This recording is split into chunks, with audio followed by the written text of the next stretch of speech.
तो आइए आज जरा टरांटुला की दुनिया को करीब से देखते हैं। हाँ, मालूम है, इसका नाम सुनते ही जहन में एक डर सा पैदा होता है ना? लेकिन क्या हो अगर हम इस डर को एक तरफ रखकर देखें कि इसकी बनावट में आखिर है क्या? ये देखें, ये कोई डरावनी तस्वीर नहीं है। ये तो एक बहुत ही पेचीदा जानदार का, समझें कि एक इंजीनियरिंग का नक्शा है, एक जीती जागती मशीन का ब्लूप्रिंट। तो सवाल यही है कि ये जो तस्वीर हमारे सामने है, ये हमें कुदरत के उस जानदार के बारे में क्या बता सकती है जिसे अक्सर लोग गलत समझते हैं। तो चलें इसी एक तस्वीर से अपनी बात शुरू करते हैं और इसकी गहराई में उतरते हैं। ठीक है, तो सबसे पहले बात करते हैं इसके जिस्म की बुनियादी बनावट की, यानी इसका बैरूनी ढांचा, जिसे एक्सोस्केलेटन कहते हैं।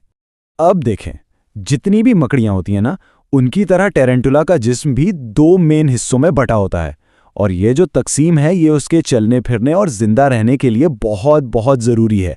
इसी पर इसका सारा सिस्टम काम करता है। अच्छा, इन दोनों हिस्सों के काम भी बिल्कुल अलग अलग हैं। एक हिस्सा है सेफेलोथोरिक्स, यानी सर और सीने का मिला हुआ हिस्सा। ये समझें कि इसका कंट्रोल सेंटर है। इसी में उसकी टांगें, आंखें और जहरीले दांत होते हैं। और दूसरा हिस्सा है उसका पेट, यानी एब्डोमेन, जहां सारे जरूरी अंदरूनी आज़ा होते हैं, जैसे दिल, फेफड़े और वो हदूद जिससे ये रेशम बनाता है। और मजे की बात यह है कि ये सारा का सारा स्ट्रक्चर इसके जिस्म के बाहर होता है।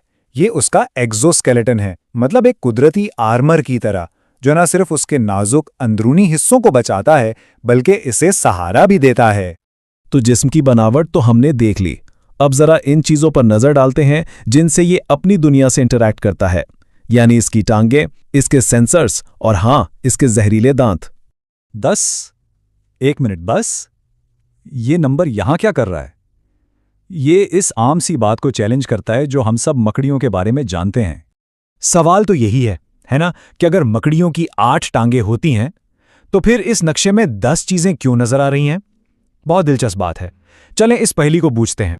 तो जवाब ये है, चलने के लिए तो इसकी 8 ही टांगें हैं, बिल्कुल ठीक, लेकिन इसके मुंह के पास जो 2 छोटे आज़ा नजर आ रहे हैं उन्हें कहते हैं पेडिपॉल्स। ये टांगें नहीं हैं, बल्कि ये बहुत हसास टूल्स हैं जिनसे ये शिकार को पकड़ता है, जमीन को टटोलता है और यहां तक कि खुदाई भी करता है। और अब आते हैं इसके सबसे मशहूर और शायद सबसे ज्यादा गलत समझे जाने वाले हिस्से पर, इसके जहरीले दांत, जिन्हें साइंसी जुबान में चलेसरी कहते हैं। ये सिर्फ दिफा के लिए नहीं होते, बल्कि शिकार को पकड़ने और खाने के लिए भी बहुत जरूरी हैं। अच्छा, तो हमने इसके अलग अलग पुर्जों को तो देख लिया। अब जरा एक कदम पीछे हटकर पूरी तस्वीर को एक साथ देखते हैं, एक नए नजरिए से। इस पूरे खाके को एक बार फिर से देखें। क्या अब ये सिर्फ अलग अलग हिस्सों का जोड़ लग रहा है? नहीं ना, अब ये एक मुकम्मल बेहतरीन डिजाइन वाली बायोलॉजिकल मशीन लगती है, जिसका हर पुर्जा अपना काम करने के लिए बिल्कुल परफेक्ट है। और यही तो इस सारी बात का निचोड़ है कि जब हम किसी चीज को गौर से गहराई में जाकर समझते हैं तो अक्सर हमारा डर हैरत और तारीफ में बदल जाता है। तो आखिर में ये एक सवाल रह जाता है कि कुदरत में ऐसी और कितनी ही चीजें हैं, कितने ही अजूबे हैं जिन्हें हम सिर्फ इसलिए नहीं सराहते क्योंकि हमने उन्हें कभी गौर से देखा ही नहीं, जो बस हमारे तजस्सुस का इंतजार कर रहे हैं।